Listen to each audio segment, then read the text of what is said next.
Oh boy, where do I even begin with this story?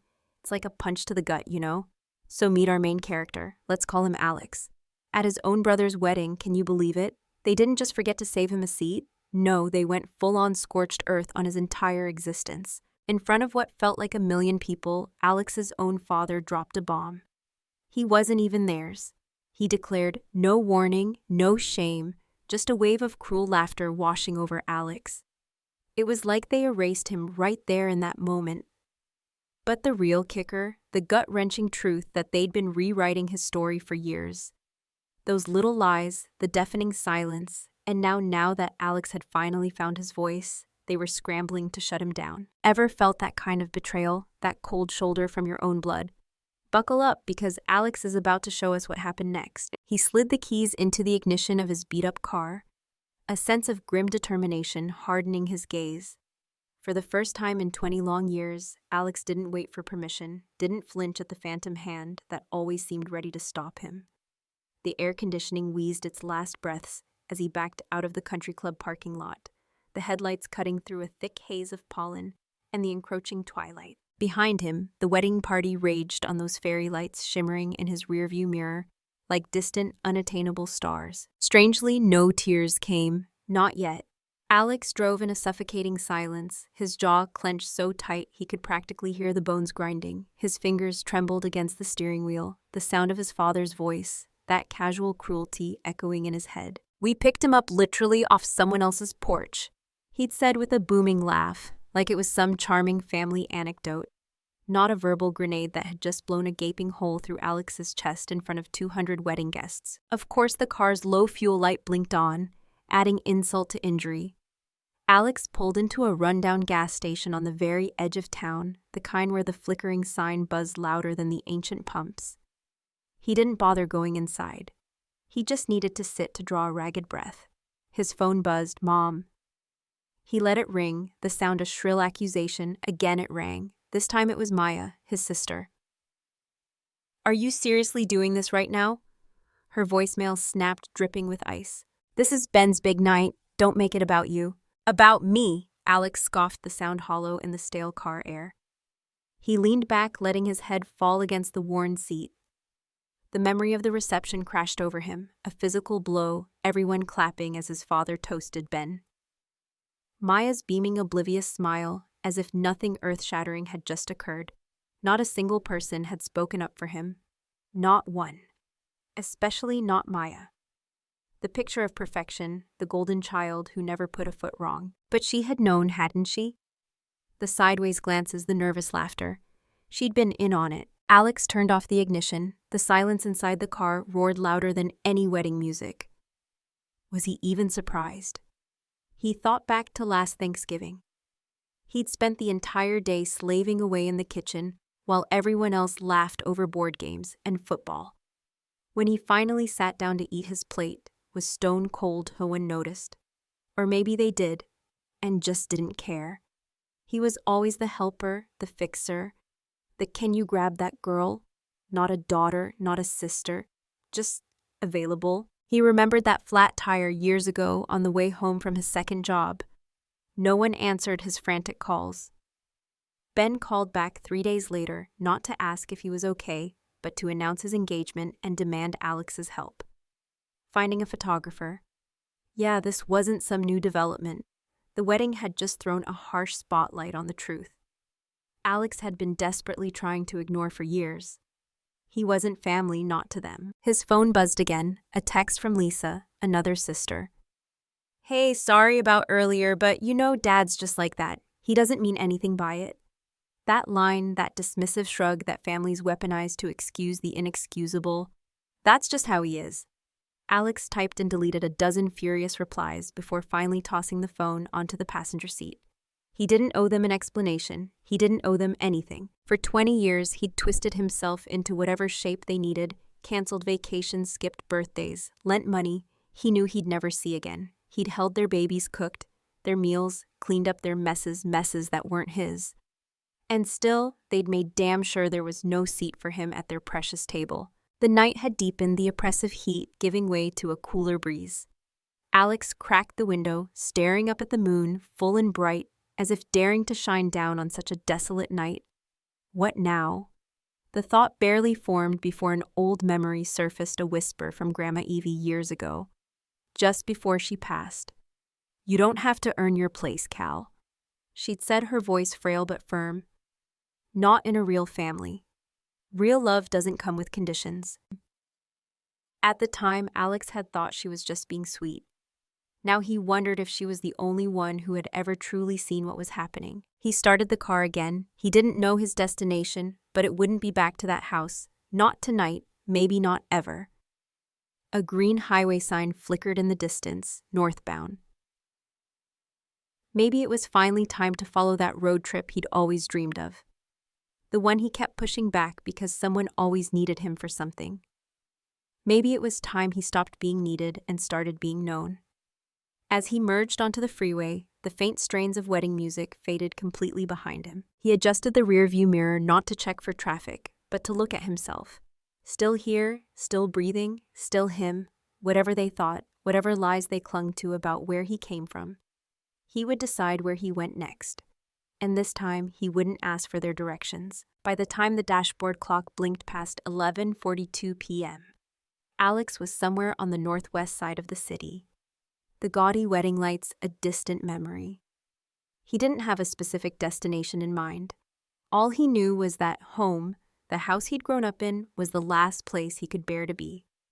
Not tonight, not after the casual cruelty of his father's words and the chilling indifference of everyone else who'd let it slide, as if it were nothing more than a harmless joke at his expense. The roads were eerily empty, the yellow streetlights pulsing over the hood of his truck, each flicker pressing against his raw thoughts. The windshield reflected his face, tight-lipped, wide-eyed, a stranger staring back. He looked like someone who had finally reached the absolute limit of what he could give. And for the first time in his life, Alex wasn't afraid of that emptiness. He pulled into a Shell station near Fredericksburg Road, one of those desolate 24-hour stops where the lights are too bright and the silence too loud. Parking under a buzzing lamp, he simply sat, his hands resting motionless on the steering wheel. His thoughts swirled like oil slick on water, confused, bitter, and then suddenly still. What was he if not their helper, their fallback plan, the stand-in parent, the errand girl, the one who always showed up even when he wasn't wanted? A vibration broke the stillness. He didn't even glance at the screen, just stared as the name blinked up, Mom. The buzzing stopped, then started again. This time he answered. He didn't know why. Maybe a tiny, foolish part of him still clung to the hope of something real. "Sweetheart," his mother's voice chirped through the phone. Sugary and rushed. "Can you come back to the venue? Maya's stressing out. We need someone to take the kids back to the hotel." Silence filled the cab of his truck. "You know how hectic these things get," she added, a soft, dismissive chuckle, as if nothing monumental had just shattered. "You've always been so good with the little ones." Alex didn't say a word. "And it's getting late. You were always the one who could settle them down when they got cranky." That was it. No apology, no mention of his father's public humiliation. Not even a perfunctory, "Are you okay?" Just a request for his unpaid labor. She hung up before he could even formulate a response. Not that he had anything left to say. His mother wasn't calling to comfort him. She was calling because someone needed to do the thankless job, and Alex had always been the one too polite, too desperate for a scrap of belonging to refuse. He leaned back in the seat, head tilted toward the ceiling. His eyes burned, but no tears came. Not yet. Then another notification lit up his phone, a text from Lisa. It looked like it was meant for the family group thread. "If she doesn't come back by tomorrow, I'll just get someone else. We can't afford drama right now." Alex stared at it, rereading every word. His name wasn't even there, just she, like he wasn't a person, just a problem to be solved, or better yet, replaced. They hadn't thought he'd see it. They didn't care if he did. He set the phone down in his lap, letting out a slow, shaking breath. That message, that casual dismissal, did something the public humiliation hadn't managed. It flipped a switch in his brain, the one that had always desperately sought excuses for their behavior. Maybe they didn't mean it. Maybe they're just stressed. Maybe they're just joking. No, they meant it.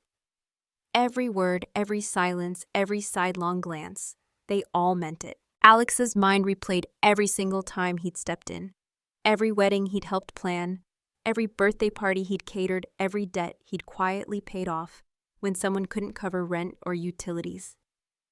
Maya sobbing in his arms during her second divorce while he rocked her baby.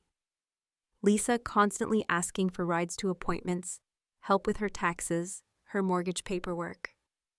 Not once had they truly thanked him. It was always assumed Alex can handle it. Alex has time.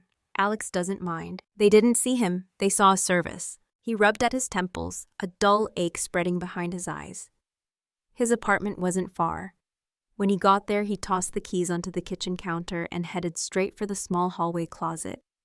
He pulled out his old duffel bag, faded green, still faintly smelling of the cedar blocks he'd thrown in years ago. He didn't think he just started grabbing what he needed: 2 pairs of jeans, a stack of folded t-shirts, his worn boot socks shoved haphazardly under things. His fingers moved with a grim purpose. It was like his body had already made the decision and the rest of him was just catching up. From a shelf overhead, he took down a battered envelope, the one where he kept tip money and leftover paychecks he hadn't deposited just in case. He'd never known what the case would be, but now he did. In his bedroom, he paused. On the dresser sat an old photo in a tarnished silver frame, Alex at 16 braces and all standing awkwardly between his parents. He was holding a certificate from school, some honor roll thing he barely remembered. What he did remember was how their hands weren't on his shoulders. They stood beside him like he was a neighbor's kid who'd done something mildly impressive. He lifted the frame, his gaze drawn to their faces. His father was already halfway turned toward Maya, who stood just outside the frame. His mother's smile was too tight, too polite. Alex placed the photo face down on the dresser and turned away. Back in the living room, he grabbed his phone and opened a blank message thread with Leora, his cousin, the one person who had always shown him a flicker of genuine kindness. His thumbs hovered for a moment, then typed, "I'm okay, don't look for me. I just need a break." He hit send. Then he searched for outbound buses. There was one leaving from the downtown station at 5:15 a.m., heading northwest. He didn't know exactly where he'd land, but that didn't matter anymore, as long as it wasn't home. The bus pulled out of the station while the sky was still a deep charcoal gray, the world half asleep around him. Alex didn't bother asking the driver when they'd arrive. He didn't care. He just knew he needed to be somewhere else, anywhere else, somewhere the shadows didn't know his name. He took a window seat near the back, the kind you choose when you don't want to make small talk or be seen. He curled into his jacket and leaned against the cold glass, watching San Antonio shrink behind him in flickers of neon and silence. He didn't look at his phone. He powered it off and stuffed it into the bottom of his bag. If anyone wanted him, they'd have to wait. The hum of the wheels against the highway gave his thoughts just enough space to unravel. He didn't think he slept, but he drifted somewhere between exhausted and empty. He watched other passengers board at different stops. College kids, night shift, workers, a woman with a toddler who wouldn't stop crying.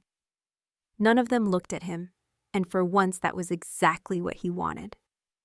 A street sign passed in a blur, something about Oregon.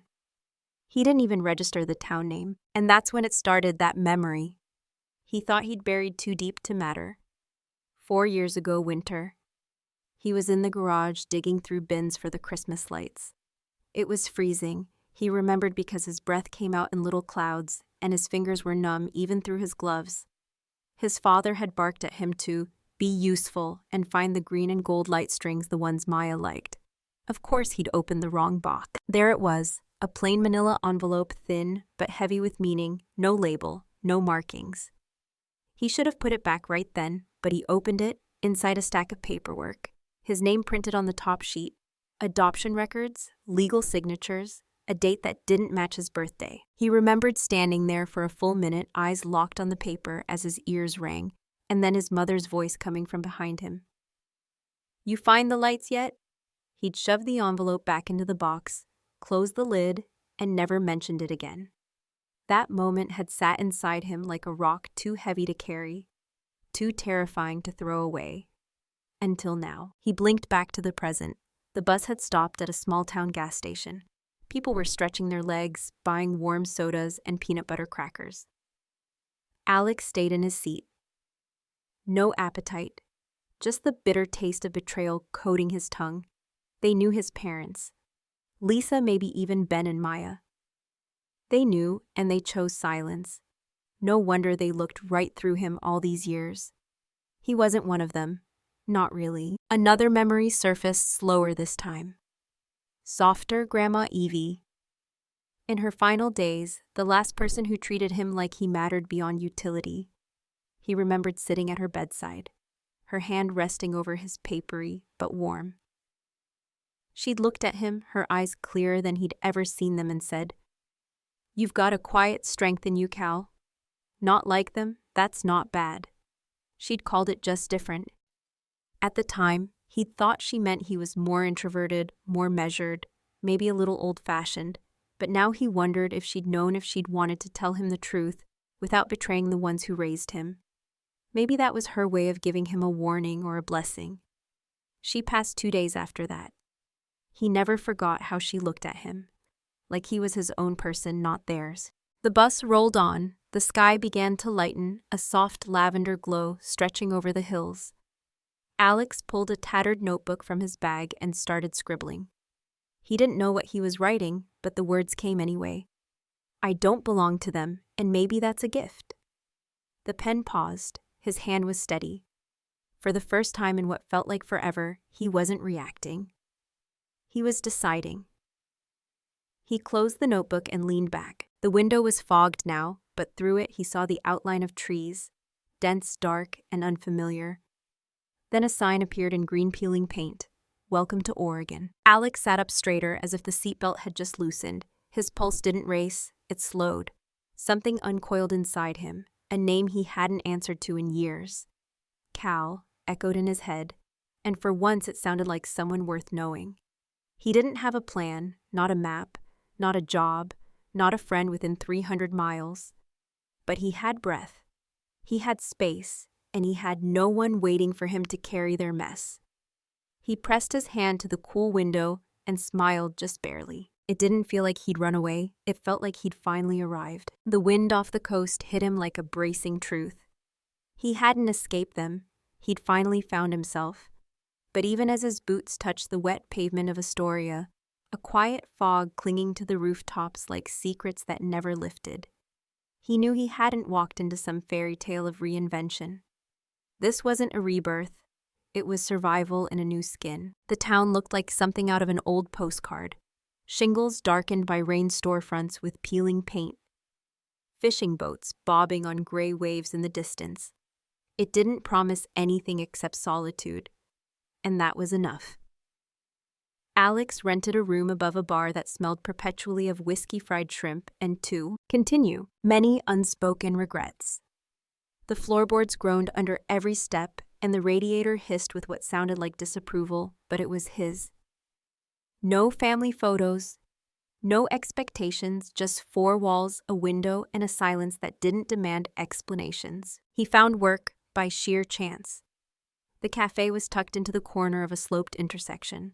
Small worn, the kind of place locals frequented, not because the coffee was exceptional, but because the owner remembered how you liked it. Era was her name, blunt, wiry, and she stared at Alex for exactly 3 seconds before declaring, "You work clean." He nodded. "You start tomorrow," and that was it. No background check, no reference calls, no what brings you to our little town. She handed him an apron like it was a silent pact, and he took it with both hands. For the first time in his adult life, Alex was just Alex, not his father's son, not his sister's go-to guy, not the family errand runner. No one here knew the weight of that other name. The one tied to a grandmother's deathbed whispers, while his mother busied herself elsewhere.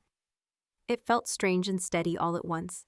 The first week blurred into a rhythm of dish soap, burnt toast, and the regulars' predictable complaints about the relentless Oregon drizzle. He worked the early shifts sweeping behind the counters before the sun even considered breaking through the persistent fog. His breaks were spent in the back alley, watching the gulls squabble over discarded sandwich crusts. That's when he made the mistake. One morning, nursing lukewarm coffee and aching feet, he opened his phone out of sheer habit. He tapped into the family group chat and saw nothing. No new messages, no dumb memes from Lisa, no photo dumps of Maya's seemingly perfect children, no Leora's late-night, "Are you still up?" texts. He scrolled, a knot of confusion tightening in his stomach. Then he noticed his name wasn't on the group list anymore. He hadn't been muted, he'd been removed. No warning, no explanation, just gone. His thumb hovered over the empty thread, as if willing it to magically repopulate. It didn't. His screen remained blank, the silence more deafening than any argument they'd ever avoided. He checked his individual texts. Only one new message buried under a week's worth of cafe orders and rent reminders. It was from Leora. "I tried," it read simply. "They said it's better this way." Better for whom? Alex didn't cry. He didn't even take a ragged breath. He just sat there letting the ache settle somewhere deep in the hollow space where names used to mean belonging. That afternoon, while wiping down sticky tables and refilling sugar dispensers, another message popped up, this time from someone he hadn't spoken to in years. Kelsey, a girl he used to babysit with back in high school. "Hey stranger, just heard from Maya that you're living in Seattle now. Congrats on the big new job." Seattle. Alex stared at the text, a sharp twist in his gut. That's what they were telling people, that he'd gotten a fancy job, that he was too busy to grace their precious wedding with his presence. No mention of his father's public humiliation, no acknowledgement of his name, being casually erased from their family narrative. Just she's busy, convenient, clean, forgettable. They were rewriting his story again without him. He laughed, a short, humorless sound, not because it was funny, but because it was so utterly predictably them. That night, he walked 4 blocks in the persistent drizzle to a pawn shop with faded signage and a bell that stubbornly refused to ring upon entry. In a dusty corner beneath a cracked guitar case and a wobbly lamp sat a camera. Old, heavy reel. The guy behind the counter barely glanced up when Alex inquired about it. $50. Lens works. No returns, sold. He took it back to the quiet of the closed cafe and snapped his first photo, just. The rain-slicked dock, one lone seagull perched precariously on a bent post. He saved the image to the tiny memory card and renamed the file Uninvited, JPEG. Something in his chest shifted. It didn't magically fix everything, didn't erase the group chat or the carefully constructed lies, but it was his image, his lens, his truth. He went back to his small room above the bar and stared at the photo on the tiny display screen until the battery died. He wasn't busy. He was discarded. That night, he texted Leora a single stark line. "Tell them I'm not busy. I just don't belong." Then he set the phone down, turned out the light, and let the distant hum of the town lull him into a restless sleep. He didn't belong there. The moment Alex pushed through the cafe's glass door and saw his father sitting near the front, alone, elbows braced on the table, fingers curled around a chipped mug, a cold dread washed over him. The fragile quiet he'd painstakingly built for himself was about to shatter. The sun hadn't even cleared the low rooftops yet, and the regulars hadn't begun their morning shuffle. But there he was, claiming space, like he still had dominion over Alex's very existence. His father didn't smile. Neither did Alex. He kept walking behind the counter, pretending it was any other ordinary morning, as if his father hadn't driven hundreds of miles just to drag him back into the suffocating orbit he'd finally escaped. Arrow glanced up from the coffee grinder, her gaze sharp and knowing. She didn't ask. She didn't need to. A subtle lift of her eyebrow was enough for Alex to know she was watching quietly, ready if he needed an exit. His father cleared his throat, the sound deep and deliberate. "You've made your point," he stated, not even attempting a veneer of civility. "Now come home." Alex grabbed a cleaning rag, deliberately slow, and made a show of wiping down the already spotless countertop. His voice, when it finally came, was surprisingly steady. "You don't get to summon me." "I'm not here to argue," his father countered, his voice rising with barely suppressed anger. "No," Alex said, his eyes locking with his father's. "You're here to remind me what I owe you." His father stood up abruptly, gesturing towards the narrow hallway leading to the back. "We're not doing this out here." Alex nodded, a grim acceptance settling over him, and led his father to the cramped space near the walk-in fridge, where their strained words wouldn't be easily overheard. The air back there was colder. Or maybe that was just the chill that had settled deep in Alex's bones. His father turned his voice low and sharp. "You made a scene." Alex laughed, a quiet, bitter sound. "You mean when you announced to a few hundred people that I was some stray you picked up?" His father didn't flinch. "It was a joke. It was a knife." Alex countered, his voice unwavering. "You've used my silence for decades. Not anymore." His father scowled, his face contorted with a familiar blend of anger and wounded pride. "This family is falling apart without you. The kids need watching Maya's drowning. You walking out like this, it's selfish." "No." Alex said the word firm and resolute. "It's self-preservation." His father stared at him for a long, tense moment. And for the first time in Alex's memory, he thought he saw a flicker of understanding in his father's eyes. A dawning realization that Alex wasn't bluffing. He wasn't the ever-available helper anymore. Not the unpaid nanny, the on-call fixer, the convenient scapegoat for everyone else's messes. "You'll regret this," his father finally spat out, his jaw tight with barely contained fury. "No." Alex repeated the word, a quiet promise to himself. "I won't." He stepped around his father and walked back to the front, his spine ramrod straight, his breath surprisingly steady. Arrow handed him a fresh pot of coffee, her gaze conveying a silent understanding, a kind of respect that didn't need words. His father didn't follow. He sat for another 5 minutes, finished his bitter coffee, and left without a backward glance. Alex didn't watch him go. The rest of the shift unfolded in a slow, deliberate exhale. Every dish he cleared, every cup he rinsed, felt like washing away decades of someone else's entitlement. He wasn't lighthearted, but he was undeniably lighter. That evening, the narrow stairs to his room above the bar seemed steeper than usual, his shoulders aching with more than just the day's work. The moment he reached the landing, he saw it. A padded envelope tucked against the doorframe. No name, no return address. He didn't need to open it to know who it was from. Inside, nestled against the soft padding, he found a photograph, Maya's daughter, 5 years old, in a bright red jumper and glittery shoes, clutching the teddy bear Alex had given her last Christmas. Her smile was lopsided, innocent, completely unaware of the manipulative games her mother played. Beneath the photo, a short, carefully penned note. "She asked for you today. I told her you were tired. We're tired too, Cal. Come back and fix this." Not a single word about what had transpired. No apology, just the familiar emotional bait wrapped in the sweetness of a child's smile and the heavy weight of familial guilt. "Fix this." Like I broke it. Alex sat heavily on the edge of the bed, the photograph trembling in his hand, not from weakness, but from a deep, simmering anger. He studied the note until the words blurred, then flipped the photo over and wrote one word in stark, capital letters. He placed it back in the envelope and slid it under the bed behind a stack of old notebooks. He didn't need to send it. He just needed to say it to someone, to himself.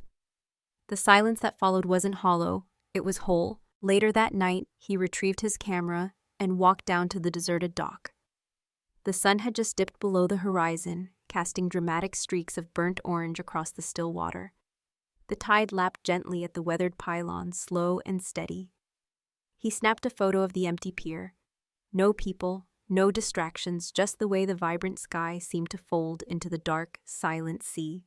He titled it, "I Don't Owe You My Peace." Then he uploaded it. Not to spite anyone, not to ignite a war, but simply because it was true. His photo, the one of the dock bathed in the fiery hues of twilight, wasn't intended for a wide audience, just a handful of friends who understood his quiet departures. But in less than 24 hours, strangers were leaving comments that resonated with a painful familiarity. "This is exactly how I felt when my dad left. I wish I had her courage."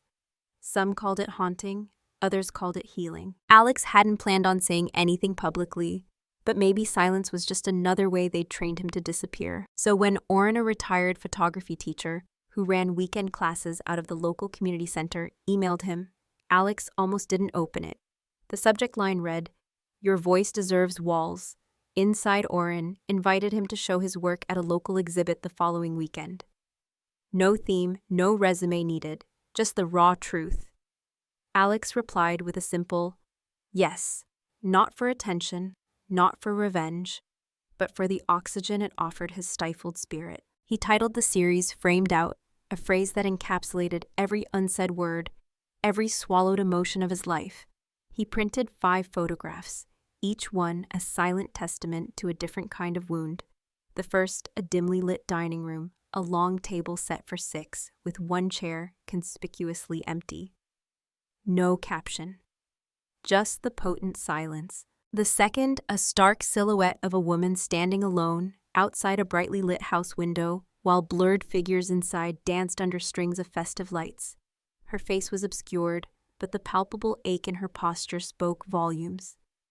The third was a stark close-up of an old childhood photo of Alex at 9.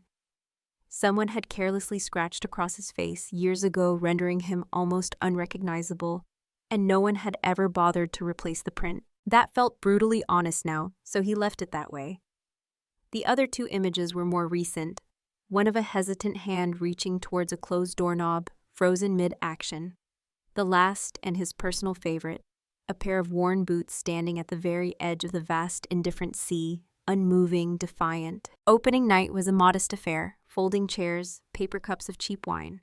Local folks who knew each other too well to be easily impressed. But when people reached Alex's small wall of photographs, they didn't just glance and move on. They lingered. A woman whispered, her voice thick with unshed tears. "This one. This is exactly what my mother did to me." A teenage boy with chipped nail polish stared intently at the defaced childhood photo and murmured to his friend. That's how it felt when they left. And Alex stood quietly near the corner, clutching his worn camera bag like a shield. Feeling seen for the first time, not by the people who had raised him, but by those who had survived their own forms of erasure. The next morning, a local blog reposted one of his pieces under the stark headline, "The Forgotten Daughter." And that's when everything subtly shifted. The messages began to pour in. Not just fleeting likes or shares, but heartfelt emails, direct messages, even handwritten letters from complete strangers. "Thank you for showing this. You gave me a voice. My family pretended I didn't exist after I came out. You made me feel less alone." It was overwhelming, beautiful, and terrifying all at once. But peace, Alex had learned, was a fragile commodity in his world. 2 days later, he saw them again.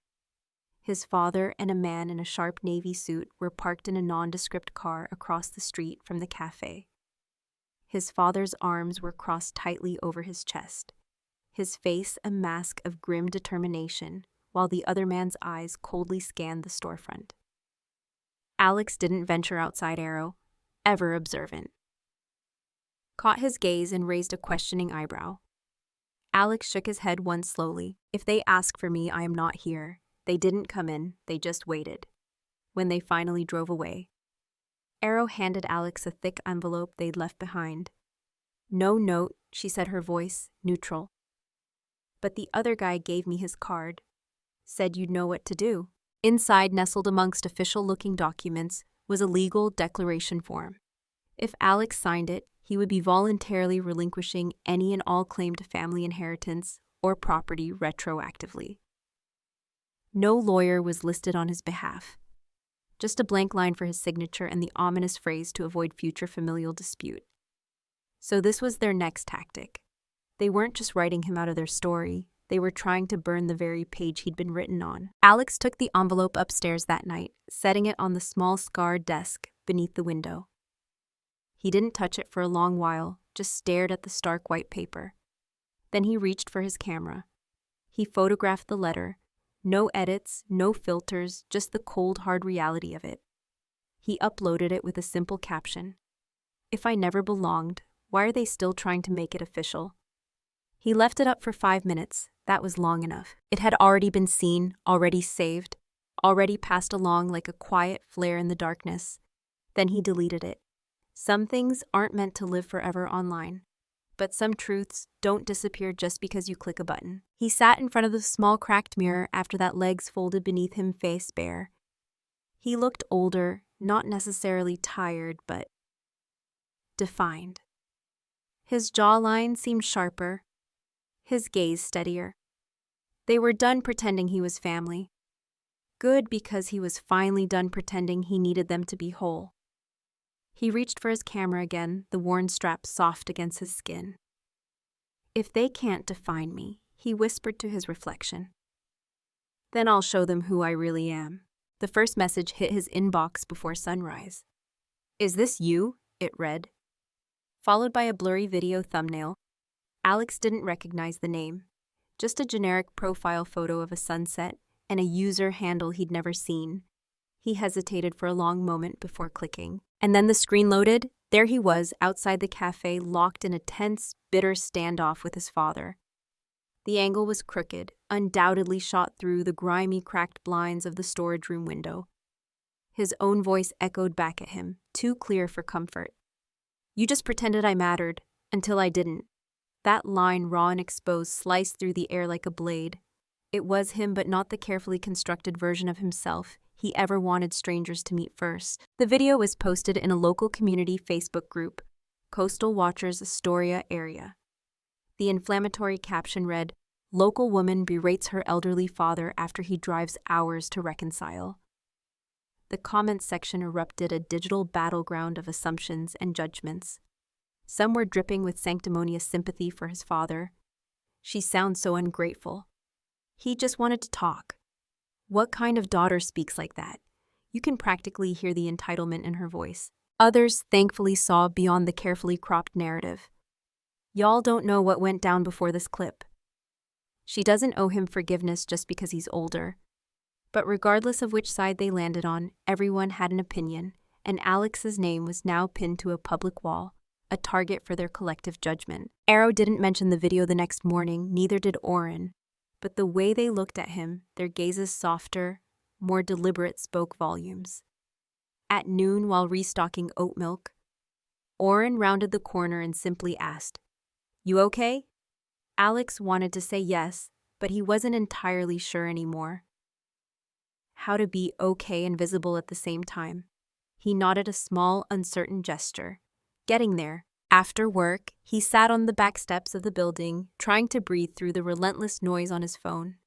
He scrolled mindlessly, watching his name tagged again and again in the digital fray. Then a voicemail notification blinked onto his screen.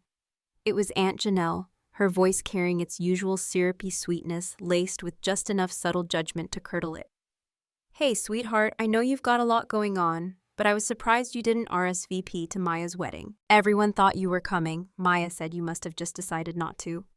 Hope you're well." Alex froze, the casual dismissal hitting him like a physical blow. He had never received an invitation, not by email, not by mail, not even a curt text message. He frantically pulled up his inbox and searched every conceivable term. Maya wedding invitation, RSVP, nothing. Not a single word. They hadn't forgotten. They had deliberately erased the invitation entirely. So when he hadn't shown up, it looked like a conscious choice, an act of abandonment on his part. They hadn't just set him up to be excluded that day. They had meticulously planned the narrative that would explain his absence, and everyone had swallowed it whole. The rage came slow, a creeping heat under his skin. He didn't yell, didn't cry, just sat perfectly still, a cold fury solidifying within him. Then he opened a blank folder on his laptop and named it Erased. Remembered inside, he began to drop the photos he'd taken, but never shared. One of an empty wedding table, the white tablecloth, stark under the soft lighting. Another of a single chair, pulled slightly out. A silent invitation that was never extended. A third of a thrift store RSVP card he'd found months ago, left deliberately unsigned. A fourth of a cracked mirror, the silvered surface fractured clean through the middle, reflecting only the indifferent sky. Each image was quiet, understated, but in his mind they screamed. He almost hit publish on a scathing post, complete with screenshots of his fruitless invitation searches and the damning voicemail transcript. He wanted to burn their carefully constructed lies to the ground with irrefutable proof. But he paused, his finger hovering over the post button. He closed the tab. Instead, he kept building the gallery. They had weaponized their version of the truth to paint him as ungrateful, angry, difficult. He wouldn't descend to their level, wouldn't try to shout louder. He would frame the deafening silence they had imposed and let that speak instead. The next morning, he uploaded just one image from the growing folder. A wide shot of a wedding banquet hall. The long white table, meticulously set candles flickering in elegant holders. Plates piled high with untouched food. And one chair, his chair conspicuously missing from the end. The stark caption read, "I never declined. I was never invited. I wasn't missing, you erased me. That chair wasn't empty by accident. It was a message, and I'm done pretending I hadn't received it." After everything, the lies, the gaslighting, the edited memories, he realized there was only one thing left to say. So he said it in the only language they couldn't twist or rewrite.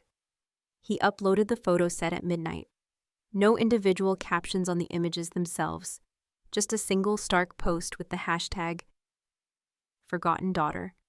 I was always there. You just looked past me. There was no grand plan, no expectation of a viral sensation. He simply needed to expel it to release the suffocating weight, but by morning it had already begun. Notifications flooded his phone before he'd even managed his first cup of coffee. Strangers from every corner of the country were sharing the post, their own stories echoing in the comments. Some simply left strings of hearts, fire emojis, or variations of this, all of this. By noon, a local reporter had requested a quick interview. "Your piece hits," she'd said over the phone, her voice earnest. "It's not about anger, it's about being invisible. That's what's resonating with people." It wasn't fame he sought, not revenge. It was recognition. A strange, full-bodied kind of quiet hummed under his skin. Then Maya texted, "So now the whole world knows you're angry. Happy now, Mom's embarrassed. Dad's furious. Please stop this." Alex stared at the screen, his heart thumping not with sadness, but with a cold, hard fury at her utter lack of comprehension. The second message hit harder. Forwarded message. "Family dinner Saturday. No cameras, just come, just come, just come." Like the past year hadn't been a brutal war zone. Like he was the one who had left a seat empty and never looked back. Like they hadn't systematically scrubbed him from every group photo and told distant relatives he was off chasing some phantom job. They wanted peace, sure, but only on their terms. No apologies. No acknowledgement of the truth, just a demand for a new performance. He typed a response, his fingers flying across the screen. "I'm not angry, I'm just done pretending we were ever something we weren't." He didn't send it. Instead, he walked down to the shoreline. The sea was choppy, a churning slate gray, the waves crashing against the rocks like a slow, relentless fury. He let the sound drown out the familiar whispers of self-doubt, let it hush the fragile parts of him that still craved their approval. He didn't go to the dinner Saturday evening, passed like any other. He worked the late shift at the cafe. Arrow, with a knowing glance, gave him a slice of warm peach pie to take home. He ate it standing by the open window of his small room, the cool breeze cutting through the lingering tension in his thoughts. Later that night, a friend from high school sent him a screenshot. Maya had posted a group photo of the peaceful family dinner. The caption was saccharine, "So good to be together." Alex counted the faces, 12. One chair was conspicuously empty. The top comment, blunt and unforgiving, read, "Where's your daughter?" Maya deleted the post within minutes, but not before hundreds of people had seen it. Alex didn't comment, didn't repost. He simply closed the app, deleted his entire social media account, and leaned back in his chair. For the first time in years, there was no ache behind his ribs. No desperate itch to explain himself. He printed one photo, the same stark image from his small exhibit. The wedding banquet hall, the long table, the single chair, pushed slightly out. He framed it, wrote a simple caption on the mat board. "I was never missing, you just never looked." Then he sealed it in plain brown wrapping paper and mailed it to his parents' house. No return address, no note. Let them decide what to do with it. Let them finally feel the weight of the silence he had carried for so long. That should have been the end. A quiet, defiant period at the close of a painful chapter. But someone else wasn't ready to let go. The letter arrived late one afternoon, slipped beneath his door like a whispered secret carried on the wind. The envelope was soft off-white. The address handwritten in Leora's familiar, round, hesitant script. Just his name, no last name, no return address, just Cal. He didn't open it right away.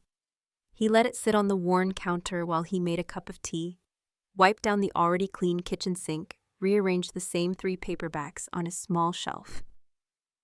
When he finally slid his finger beneath the seal, a quiet premonition settled over him. This wasn't another guilt trip, another manipulative plea cloaked in false nostalgia. The note inside was small, folded twice. It said only this: "They pretend it's easier not to mention you, but I remember you every day and I don't want that to feel wrong anymore." There was no comeback, no "we miss you," no exhaustive checklist of his supposed transgressions. Just a simple, unwavering honesty that undid him in the quietest way. He sat on the edge of his bed, rereading the short note until the edges softened from the warmth of his hands. That night, the small gallery was filled with hushed voices and slow, contemplative steps. It was the final exhibition of Framed Out, a poignant blend of the stark images from his initial series and new work inspired by the raw beauty of the Oregon coast. Fishing boats half submerged in swirling fog, empty swings swaying gently in the wind, wind-bent trees silhouetted against a bruised twilight sky. Each image carried a subtle whisper of absence, a quiet echo of what was missing. Alex stood off to the side, letting people drift past, pretending he wasn't subtly scanning the small crowd for a face he didn't even know he was hoping to see. Near the end of the evening, a woman appeared, tall, with silver hair, pulled back in a precise knot, her thin hands clasped at her waist. She stopped in front of the photograph titled "Inheritance," a lone figure standing outside a brightly lit house in the pouring rain.